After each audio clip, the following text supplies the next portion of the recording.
Martin Ruehl, thank you so much for your time to speak with me on the Real Clear Values podcast. Thank you, Tom. Martin, I am particularly interested to speak with you. I've had a couple of people on the show to talk in relation to Nietzsche and Nietzsche's philosophy, which is hugely influential. Of course, he was writing towards the end of the 19th century, but he had a huge influence on the philosophy of the 20th century, and his influence remains today. Now, I'm particularly interested to speak with you, Martin, because not only are you a long-standing, storied academic in relation to Nietzsche, but you are also German as well, and you grew up with Nietzsche. And if I'm not mistaken, your grandfather had a copy of Thus Spoke Zarathustra going into World War I, and your father had a copy going into World War II. And of course, you have then picked up the baton, so to speak, and you've studied Nietzsche yourself. And so I just want to learn a bit more from you about your family story, if you like, if I can put it like that, in relation to Nietzsche and Nietzschean philosophy, and what it really means to you and your family. Yes, there was that old torn copy of Zarathustra, a War edition, on the shelf, on my father's shelf in the family, in the very small family library, which cast a bit of a spell on me. It was in old German Gothic script, and it became clear to me, I must have been 12 or 13, that this, even though this was my father's copy, had originally belonged to his father. And on the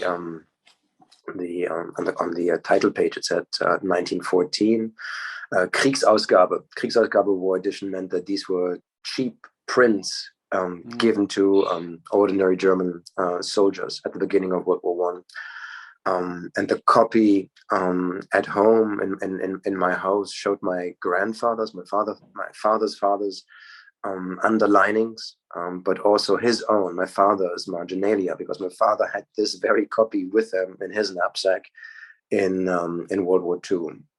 Now, this Kriegsausgabe, this War Edition of Zarathustra, gives you an inkling of what Nietzsche meant, and what this book in particular, Zarathustra, meant in Germany at the beginning of the 20th century, and then also around the middle of the 20th century in World War II.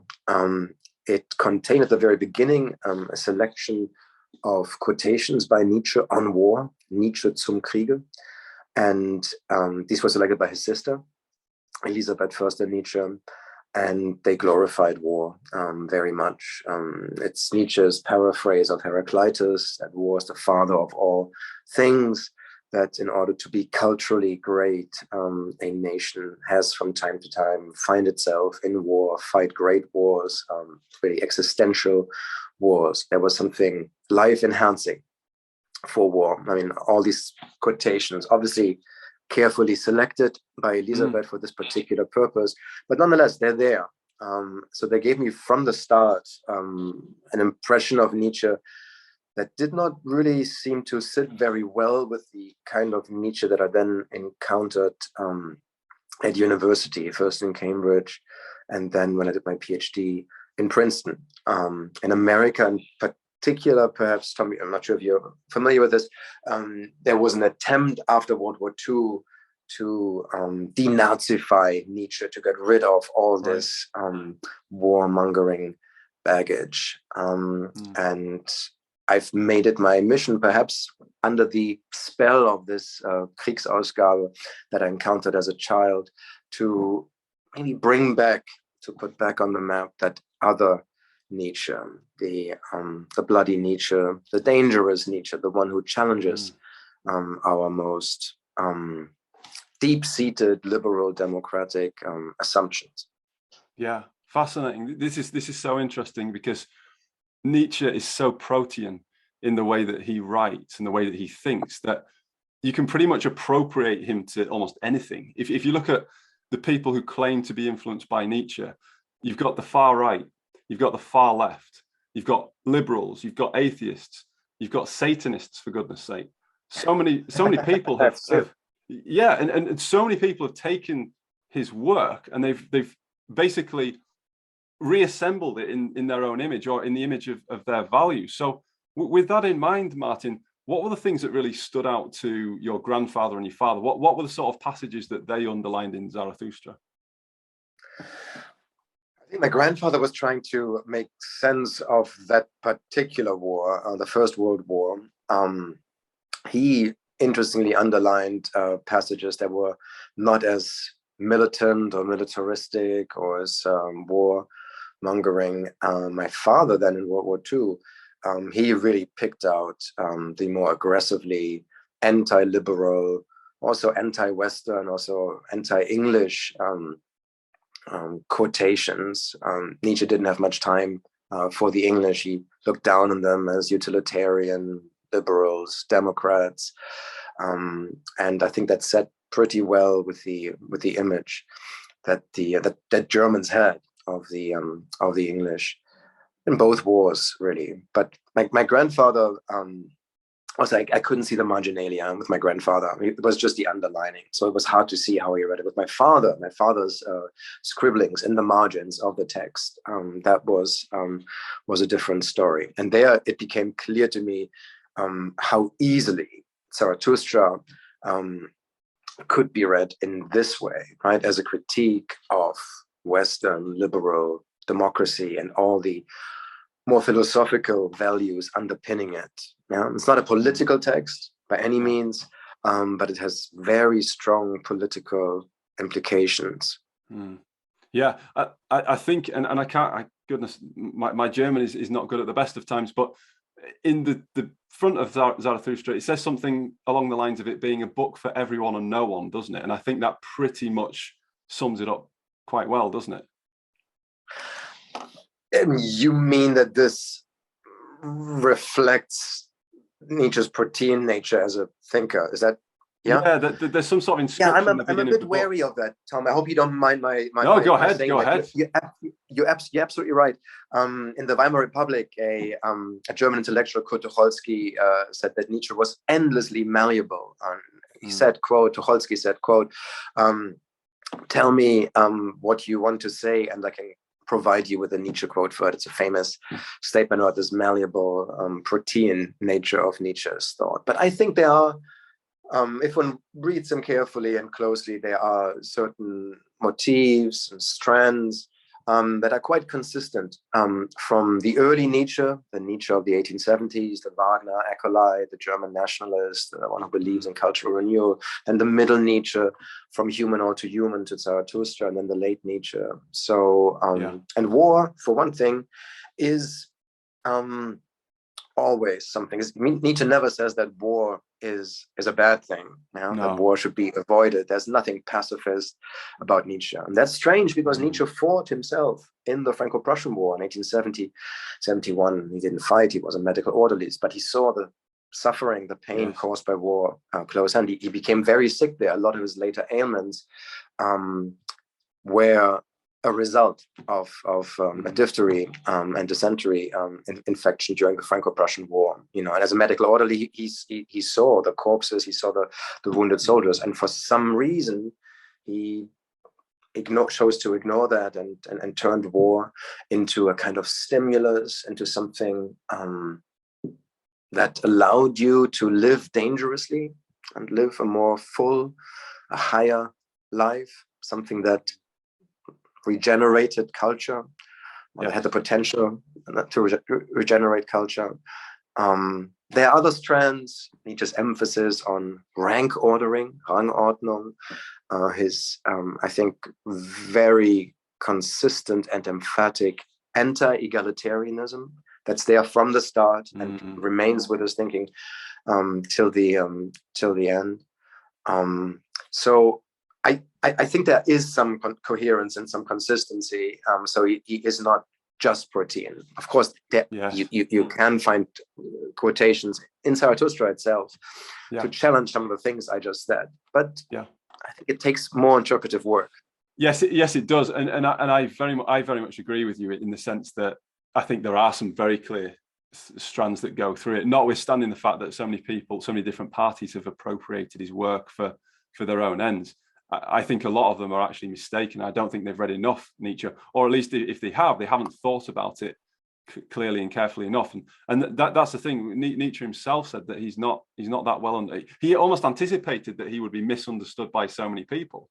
And and he writes that. And there's a weird way about his writing, in the sense that he knows that he's been watched. He knows that people are paying attention to what he's saying, even though he didn't really get much fame until he was dead. That it was posthumously that he really came to the fore, and he's influencing people like Mussolini and goodness knows who else. Is that correct? That is correct. Nietzsche says that one repays a teacher badly by blindly following him. So he wanted his disciples, his readers, to read him creatively, to extract their own meaning from his words, to turn his suggestions into their own new values. Absolutely. Nietzsche's caught in a conundrum, in a problematic authorial space, you might say. He urges us to live authentically, to be our own lawgivers, to live our lives according to values that we ourselves create. So he cannot be prescriptive, right? He cannot tell us directly, explicitly how we should live. So he chooses this rather subjective, sometimes aphoristic style of writing, often enigmatic style of writing, in order to suggest rather than to command or exhort. And that opens up these interpretive spaces, right? Yeah. I still think that, as you just said, if we read him carefully, closely, if you read his notes to his unpublished works, we can see that some readings of him are more convincing than others. And I'm not saying that a right-wing or a fascist with a capital F, a Mussolini-like reading is necessarily a better reading. But Nietzsche's, the idea or the claim that this was a distortion, a corruption, a bastardization of Nietzsche's thinking, or that Nietzsche himself, had he still been alive in, let's say, 1922 or 1933, that he would have rejected the fascists. I think that's nonsense. We don't know what Nietzsche would have said, right? And I think the fascist reading of Nietzsche is a plausible reading of Nietzsche. In Nazi Germany, there are endless debates between Nietzsche champions and Nietzsche detractors. So there's also the sense that what he was saying did not lend itself. It was too anti-German. It was too anti-Semitic. Nietzsche famously called himself an anti-Semite, to really be appropriated as a Nazi. But there was definitely enough in there to allow people like Rosenberg, one of the chief philosophers of National Socialism, to put him on a pedestal. There's a reason why Hitler has this photo taken of him in 1934, so a year after the seizure of power, at the Nietzsche archive in Weimar. Absolutely. See, this debate, this discussion is fascinating to me, because I don't know if you've come across the work of Ronald Beiner of Toronto University. I have. I'm sure you're probably familiar with that book. I had him on the podcast last year, and his argument is that it's so obvious that Nietzsche is the far right guy, just as Karl Marx is the far less, that he can't understand why anybody who considers themselves to be liberal would be speaking in favor of Nietzsche. And there's this idea that it is actually quite natural, like you've said, it's quite natural that there were photos taken with Hitler at the Nietzsche archive and things like that, and that it wasn't just his sister Elizabeth who had manipulated these things in creating, Will to Power, the book, The Will to Power, and things like that. But on the other hand, you read the work of people like Sue Prideaux, for example, who wrote a fairly recent biography of Nietzsche in 2019, it was published in 2019, which very much makes it look like his sister sabotaged him. His sister sabotaged his legacy. But like you said previously, the stuff is there. The stuff is there to be taken, right? She didn't write that in herself. Now, you might say, well, she's organized it in a certain way, which which does have merit. But let's come on to another question that I've got here, Martin, and it goes back to what you were saying about this consistency that you can find in Nietzsche's writing. Martin Heidegger, from his lectures on Nietzsche, said that each thinker thinks only one single thought. Can that be said of Nietzsche?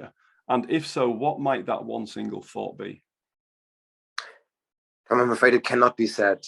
Nietzsche does Nietzsche makes contributions to various fields within philosophy, epistemology, the theory of knowledge, ethics, metaphysics even. He's fiercely anti-metaphysical thinker.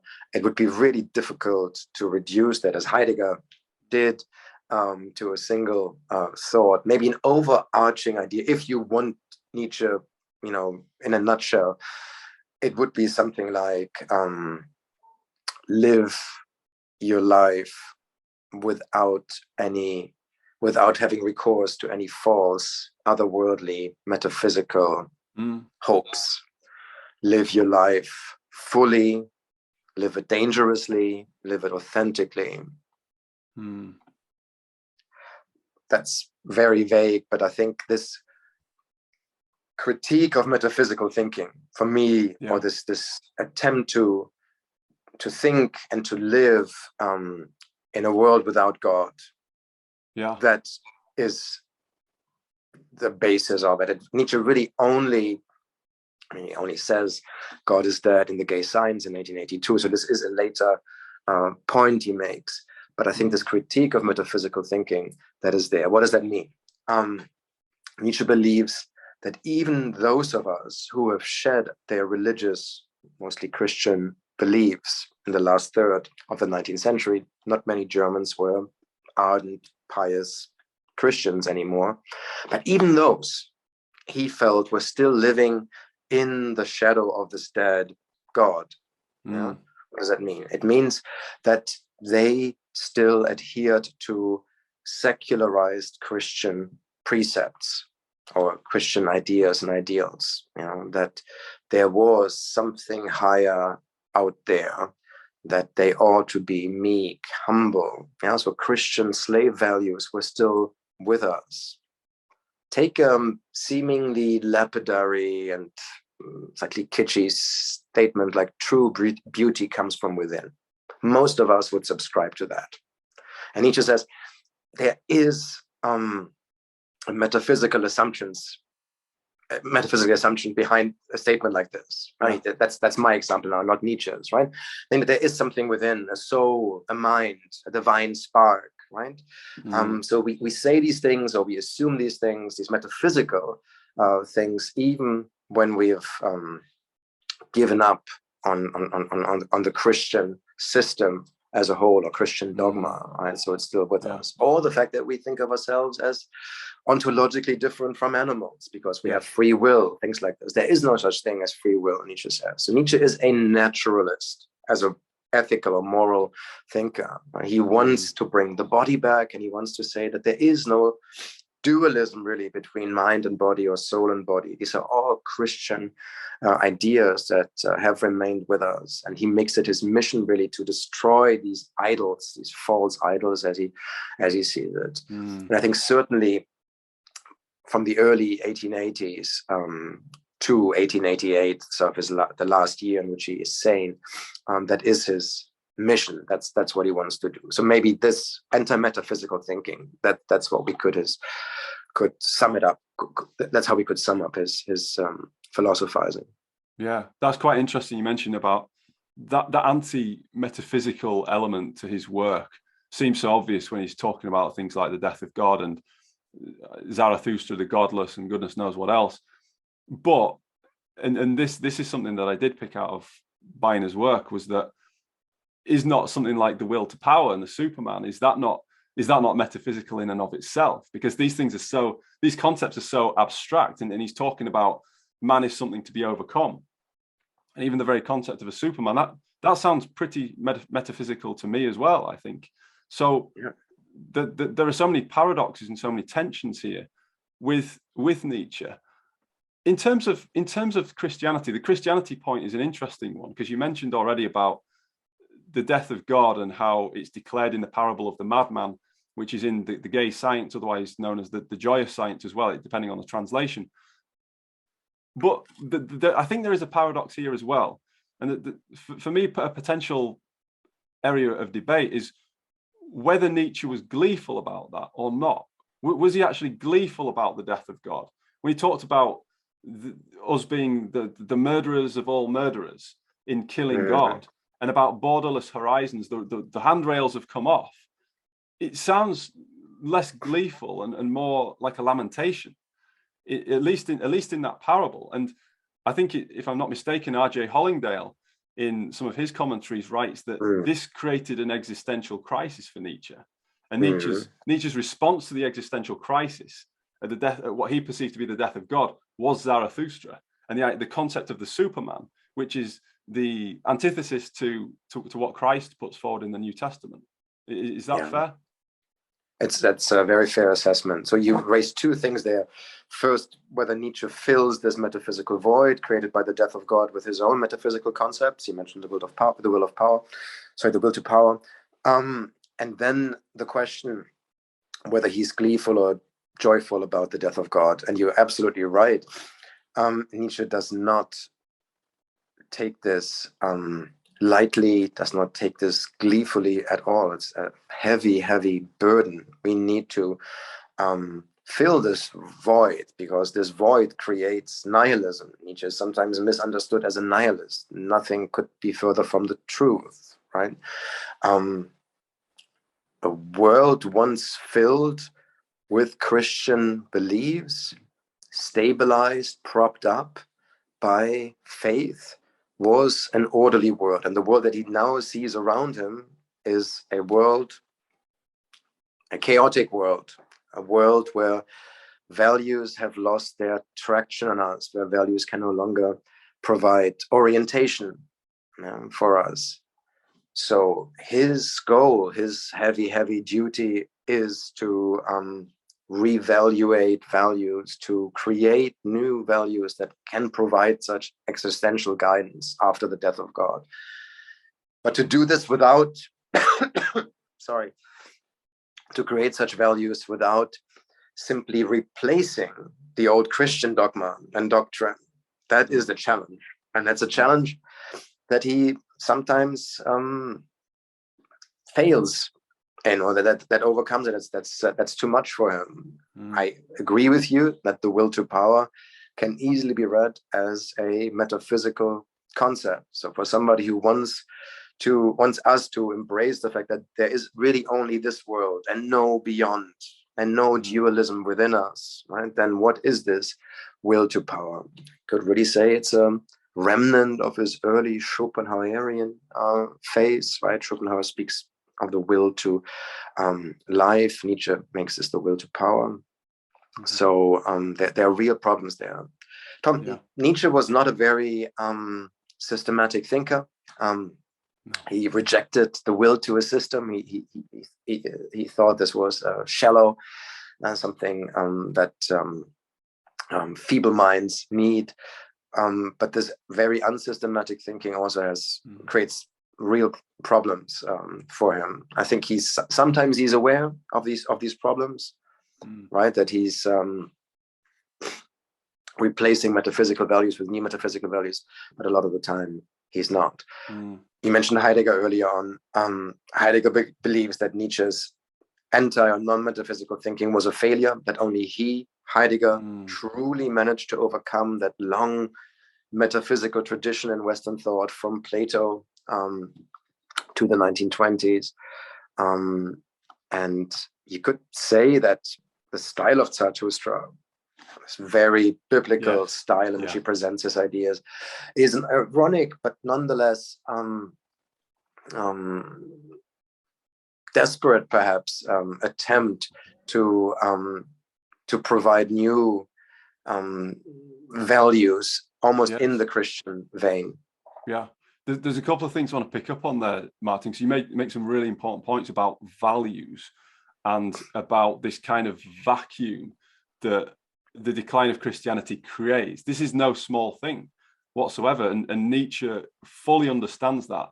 And I think it's in Twilight of the Idols where he writes about the strength of Christianity being the integration of the system itself, how it's pretty much got everything systematized so effectively that people can live the values of Christianity without even knowing that they're doing so. And I think there's a phrase in there, there's a sentence in there, something to the effect of, for the English, morality is not yet a problem. And that was chilling. When I read that, I thought, wow, because you look at the way things are in society at the moment, and there is a lot of upheaval, and there are a lot of questions about what is the meaning of life. Not just about moral values per se, although there certainly are, but what does life actually mean?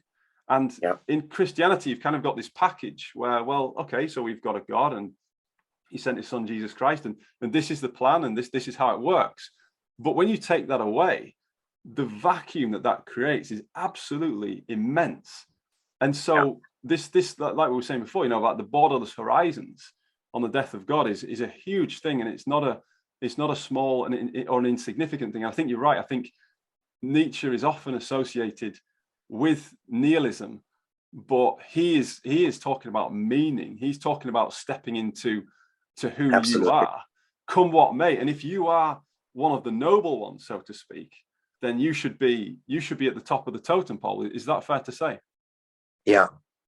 But the important point here is that this is only a very small minority of human beings who have the capacity to transcend themselves, to leave behind that Christian package, as you called it, to live freely, authentically, to live by their own values, by new values, to have a meaningful existence. The vast majority of people will remain, morally speaking, slaves, right? They will remain enslaved to this Christian system of ideas, right? And I think this is one of the abiding misreadings of Nietzsche, that it suggests that everyone, or potentially anyone, can transform himself into an Übermensch, Superman, or Overman. It's really, only a minority, a chosen few, who have that ability. It's not clear if Nietzsche counted himself amongst those chosen few. His own sickness, his ill health, speaks against it, because these future Superman, these noble types, as you rightly called them, they are strong not just in will and intellect, but also physically. Right? So this whole idea that Nietzsche is only talking about the spirit, the mind, that's not true. Right? That is already metaphysical thinking. That we single out the mind or the soul, the personality, and forget about the body. Nietzsche wants us to think in bodily terms, right? The body, our desires, our passions, they are an integral part of everything we do, say, and even think. Anyway, so there is a deep anti-egalitarianism built even into his moral philosophy, right? He uses phrases like the blonde beast, and you think of a phrase like blonde beast, and you think of something quite almost Nazi-like before the Nazis. And so, like you were saying before, I mean, that's an image that creates an image that can very easily be appropriated by the Nazi Party, for example, in creating this sort of ideology and this sort of nomenclature that fits around a vision of superiority and dominance and newfound nobility, because Nietzsche was very much in favor of nobility, wasn't he? And he really lamented if I understand correctly, his real issue with liberal democracy is that everybody's the same. So he hates equality, because it levels everything. It means nothing's great, nothing's superior, nothing's magnificent. Almost like the buildings that we see today. We don't see the great architecture that we see in Rome and great cities like that anymore. We see standardized blocks of flats and standardized office buildings. Everything's very functional and very pragmatic. Like you were saying, very English as he would have understood it. So where does this almost obsession with nobility and hierarchy, where does that come from in Nietzsche? Nietzsche believes that Christianity, the Christian slave morality, is based on egalitarian assumptions, that before God we are all the same. So Democrats, socialists, even liberals who believe in universal rights, for him are just liberalism, democracy, socialism. These are just secularized versions of Christianity in a way.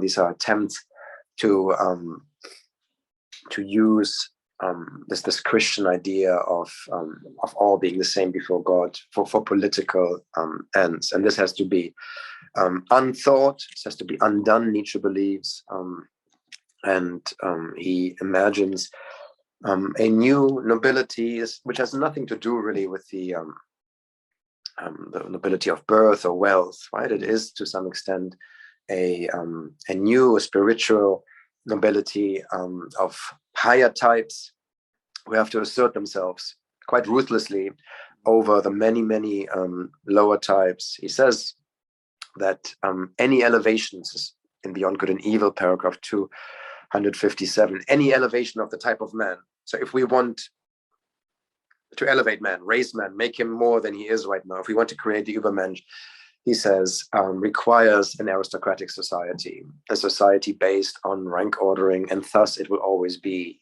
he says, right? And right now, as you rightly said, in this liberal democratic age, one of the first things that Bismarck does when he founds the German Empire in 1871 is to introduce universal suffrage, which Nietzsche hates. In this modern liberal democratic universalizing age, we have leveling, as you rightly says. Rank ordering is the opposite of rank ordering. Everything is made the same. And that means we moderns, we have barred us from the potential, or we have diminished the capacity to create, to bring forth greatness. For him, that's cultural greatness to some extent.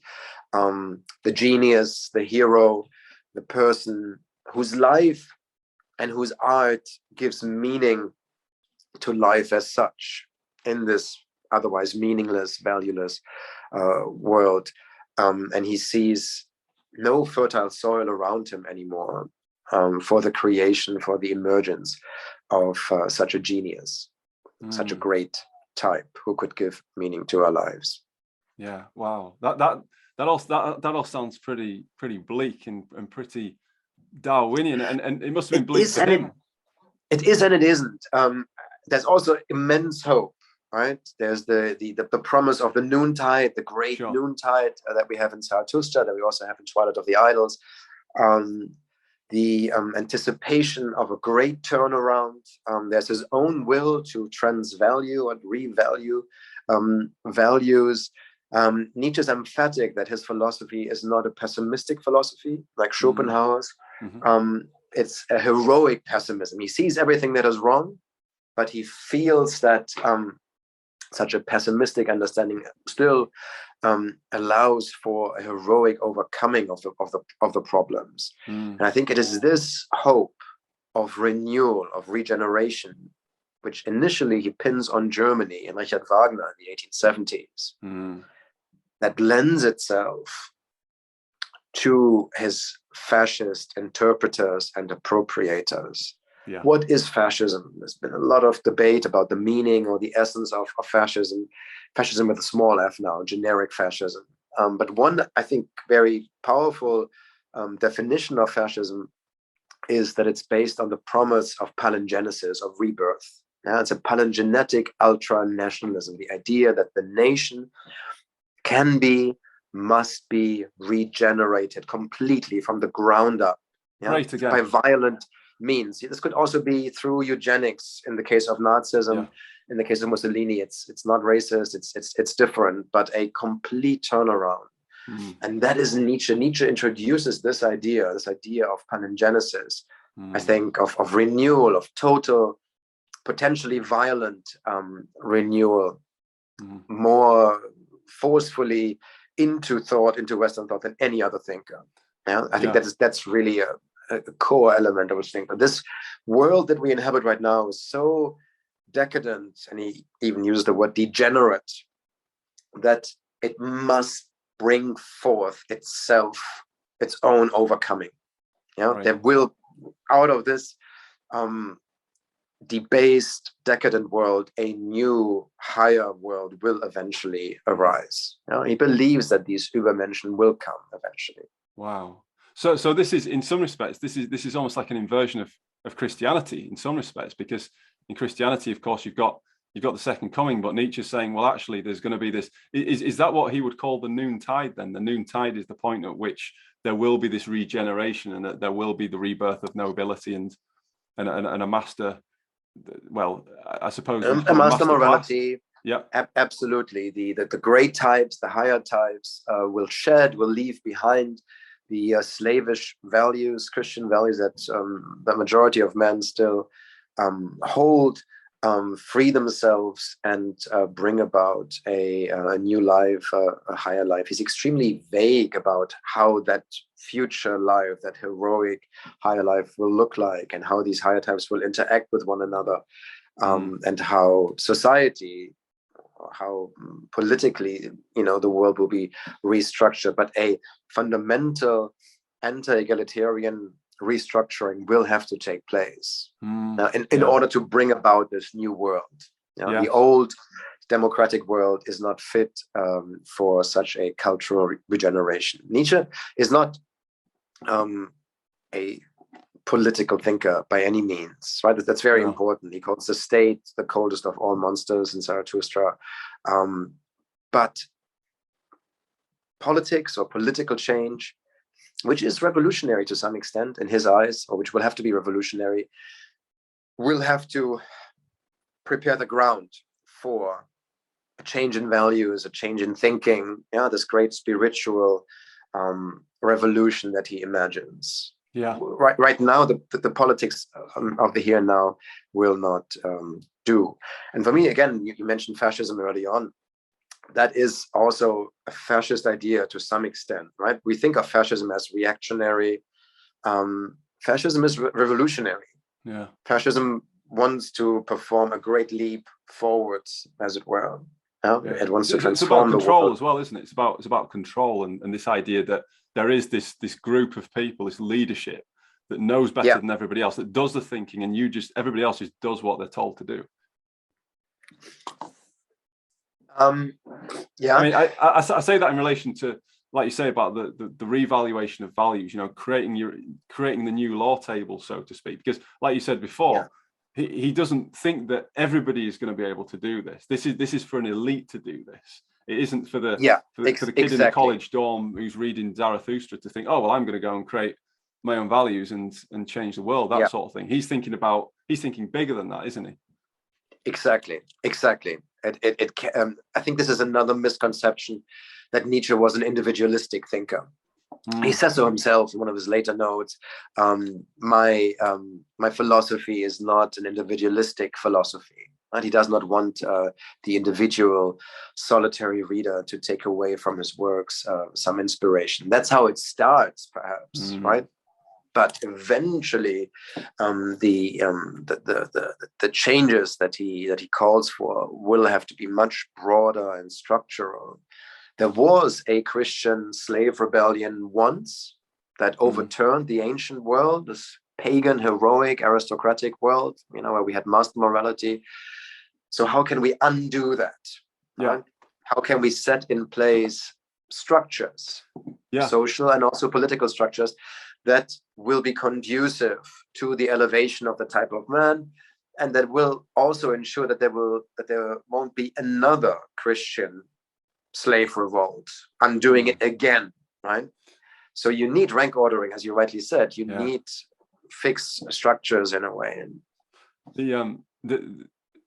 the idea of the Christian slave revolution is really quite interesting on the genealogy of morals, because it's quite an elaborate theory of Christ almost being a conspiracy theory put forward by the Jews to usurp power from the Romans. And I don't know how literally he means that, but it's really quite elaborate when you read it and you see him talk about this priest class that subverted the powerful, using things that are irrefutable. And in this, I think Nietzsche almost contradicts himself in this, because he kind of says, well, they've used things that are irrefutable to take the power away from the powerful. But then if you think, if those things are irrefutable, then are they not true? And are they not worth you paying attention to them in the first place? So there's a lot of respect for his enemy, Christianity. Yes. Christianity has also made us more refined, more sophisticated, right? The priest, the ascete, those are also interesting, powerful, resentment-laden, but nonetheless admirable types, right? There's a reason why they were successful. They have their own will to power, of course, that they're trying to assert. But right now, especially after the death of God, these values are just bearing down on us. You know, they're still with us, but we don't really believe in them anymore, these Christian values, at the end of the 19th century. And the time has come to replace them, to transvalue values. And Nietzsche sees himself, I guess, as the prophet of this new faith, in inverted commas. He's the St. John rather than the Christ. Nietzsche had a lot of respect, by the way, for Jesus Christ, right? He says there was only one true Christian and he died on the cross. St. Paul, who turns the teachings of Jesus Christ into doctrines, right? So Jesus, in a way, is a Nietzsche-like figure, just like Nietzsche could be called a Jesus-like figure, right? He's a rebel, he's a transvaluator of values, but St. Paul turns these teachings into dogma. So he is the great evil force in Western thought. Right. So that's who Nietzsche sees as his enemy then in relation to Christianity. Because what strikes me is that Nietzsche's enemy in relation to Christianity is more about the culture than it is about the doctrine. And in some respects, I don't know. People say that Nietzsche is such a strong or such an effective critic against Christianity because he understands it so well. My personal take, this is just a personal view, I'm not sure that he understands the doctrines of Christianity that well, but I think he understood the culture very well, and he understood hypocrisy very well, and the worst parts of Christian culture. Goodness me, he has you know, I'm a Christian myself, and he has it bang to rights. And so I had another academic on this podcast who taught at a Christian university. And one of my main questions to him was, why on earth are you teaching Nietzsche at this Christian university? And it was an interesting response, because he said, well, basically Nietzsche holds a mirror up to everybody in the class to determine whether they're really living the values that they purport to live. And I thought that was a great way of looking at it, because if you want somebody to test you, if you're for real in your Christian faith, then Nietzsche's a pretty good benchmark, I would say, in terms of putting that mirror up of are you serious about this, or are you being a hypocrite? Yeah, no, I think some of the best critics of Nietzsche that I've come across, also here at Cambridge, are Christian critics. Yeah, and you're absolutely right. There could be a lot more sympathy on his part for the early, less dogmatic, less institutionalized figures of Christianity. His erstwhile collaborator at the University of Basel, Overbeck, he worked on early Christianity, hermits, Christians who go out into the desert and live by themselves, ascets, and so on. And Overbeck admires them greatly. He's like Nietzsche, he's skeptical of mainstream Christianity, but this true, deep, heartfelt faith Overbeck certainly admired. And I think Nietzsche should have had more time for, because it was actually not life-denying, as he claims, but in its own way also life-enhancing. So if you put these Nietzschean questions to your students, or if are you talking about someone else teaching Nietzsche? And who was that person teaching? So it was a guy called James Faulkner. He's emeritus at Brigham Young University in Utah. Oh, right. So very interesting contrasts there. No, but wonderful, and I think there is still a great book to be written, a Christian refutation of Nietzsche. Maybe Faulkner can do that now that he's retired. He's surrounded by people working on the early Christians in Basel. Overbeck, whom I just mentioned, Bachhofen too, Jakob Burckhardt, his older friend, mentor. He's written a book on Constantine. The first Roman emperor converts to Christianity, also quite critical of Constantine, Burckhardt. So that is a debate that's going on in Basel and also in Germany in the 1870s. Early Christianity versus later institutionalized Christianity. And Nietzsche does not join this debate. I think he could have been much more subtle there and nuanced in his assessment of Christianity. Yeah. Going back to Nietzsche as a prophet then, Martin, one of the things that Nietzsche, even Nietzsche's, people think they know something about Nietzsche because they've seen some Nietzsche quote somewhere about looking into the abyss or goodness knows what else. There are quite a few popular Nietzsche quotes that fly around on the internet in memes and goodness knows what else. But one of the other things that's quite well known about Nietzsche is about his apparent prescience in relation to the history of the 20th century, because he's writing towards the end of the 19th century. What prognostications, predictions did Nietzsche make about the 20th century, and what came true of those? You see, do you see? How do you think that really came to fruition? Well, he was certainly right that the 20th century would be influenced by Nietzsche. Right? He called himself a posthumous thinker. He said some philosophers are born posthumously, and he thought that his fame would really carry into the 20th century. I think the first half of the 20th century, culturally, politically, I guess also theologically, is in the shadow of Nietzsche.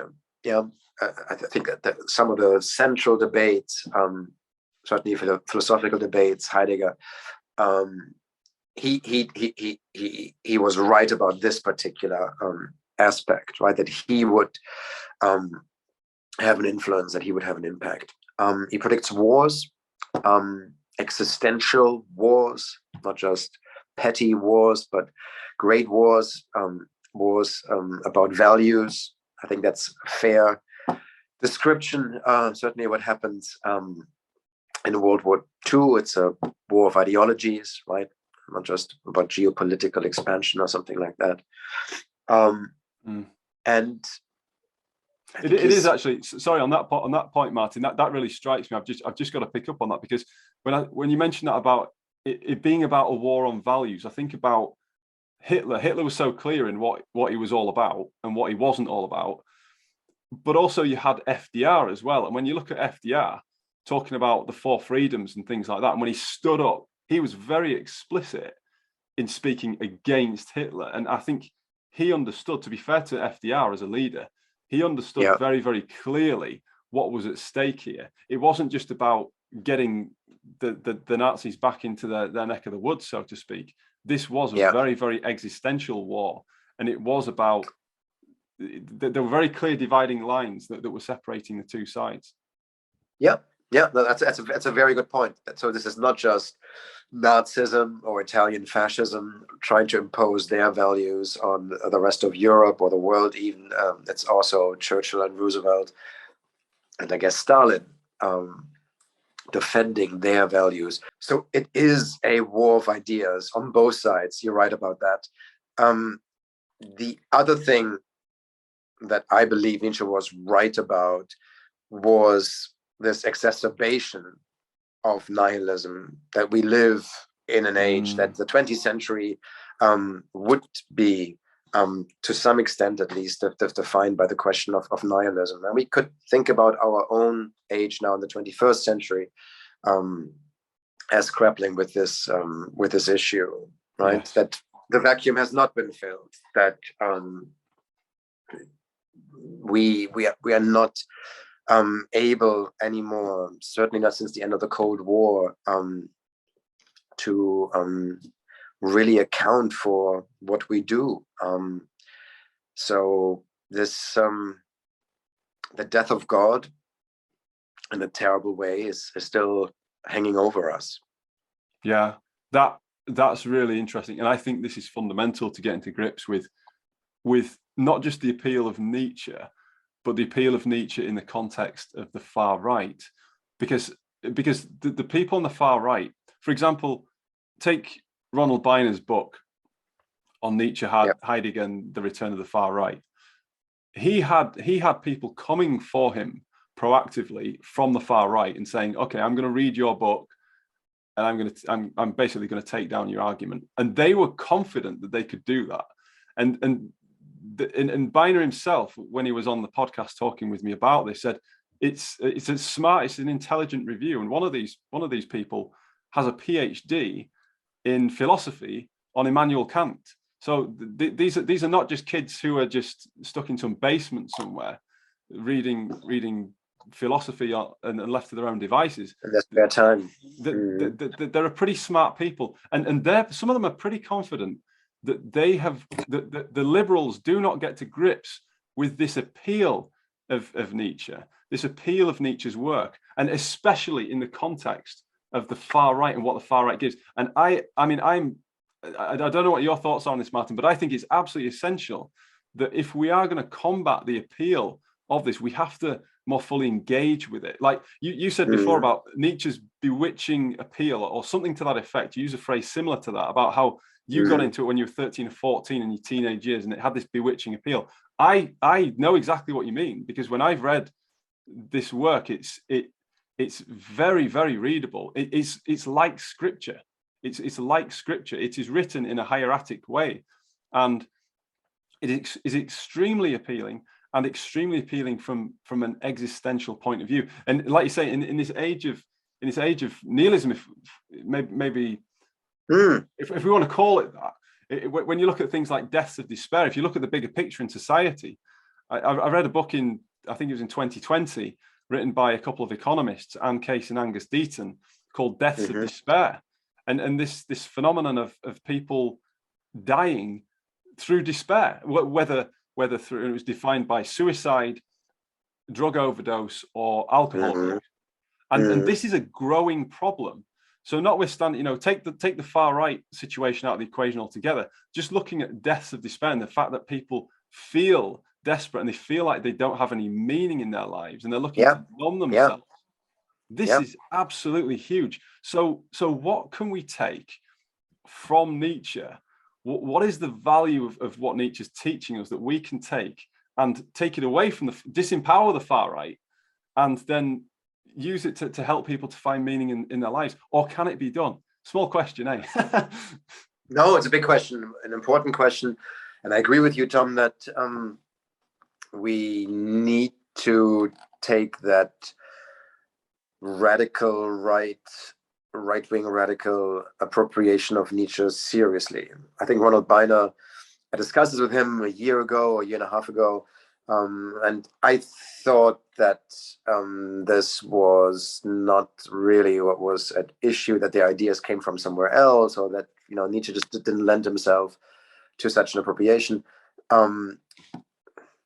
Sorry, I believe that the fascist appropriation makes sense. I just didn't think that the young boys in America or Trumpists or something in America, that they were really drawing on Nietzsche. But Ronald Beiner convinced me otherwise. He actually really showed me that there were real channels of adaptation, appropriation there. So yes, we need to take this seriously. That's the first step. I don't think that Nietzsche is the cure to the problem. I think he is the problem mostly. I think your question was, can we use Nietzsche perhaps more productively to fill the void? I don't think that those people who die deaths of despair, as you said, in America, for instance, that Nietzsche can provide them with any solace. So I wouldn't go that far. Sorry, Martin. Just on that point, maybe not any solace, but is there something about meaning? Is there maybe not Nietzsche himself, but is there something in the ideas that Nietzsche's putting forward that these people can take to provide meaning? You know, to create meaning. Because do you know what I mean? No, I agree with you. Nietzsche makes many contributions, but one key contribution that he makes as a philosopher is to raise the question of values.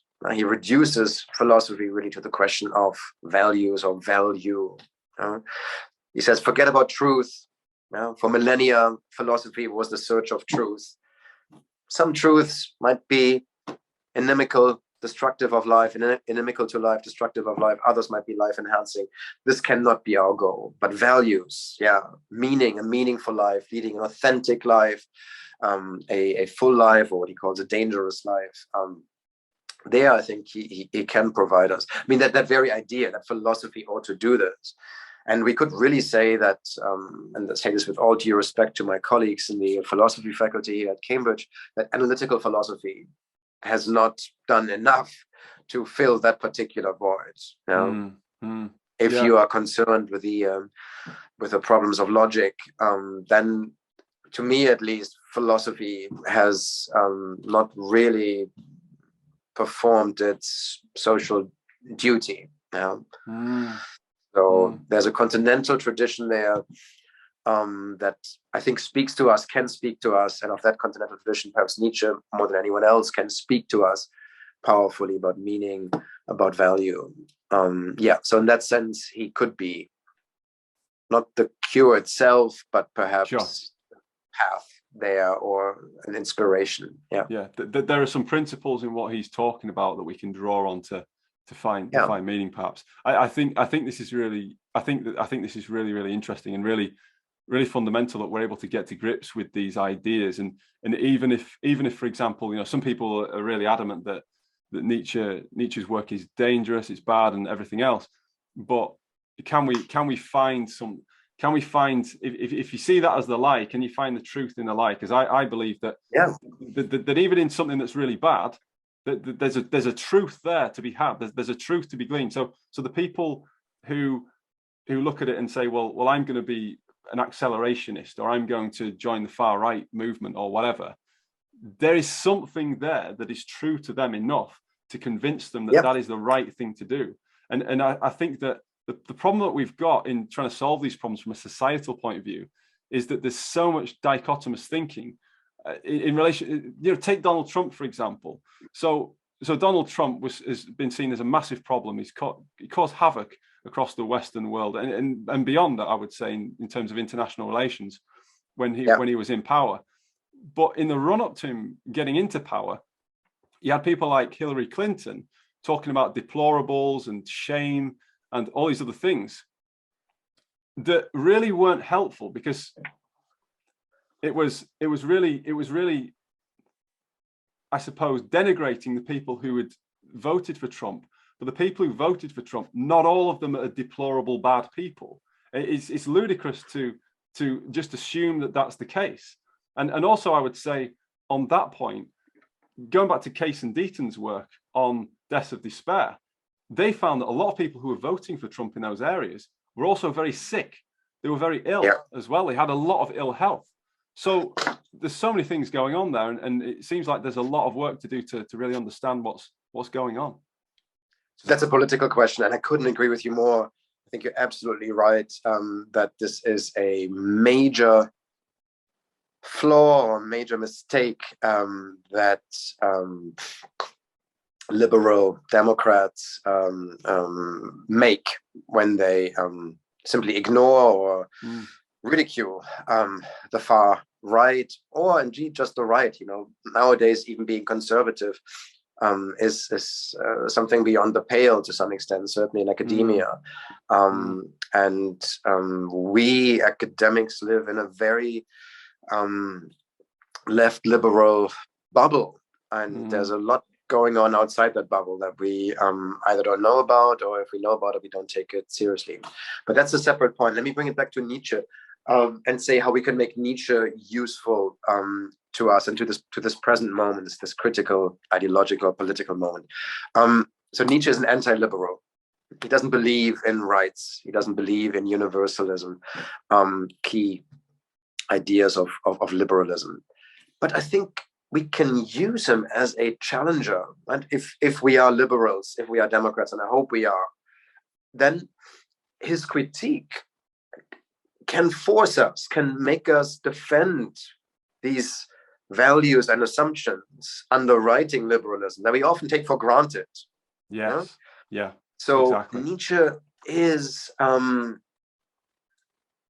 a thorn in our side, right? And we must not democratize him, right? This is for me one of the greatest mistakes we can make in Nietzsche scholarship, that we try to bring him over to our side. We have to accept him in his radical otherness. He is, right?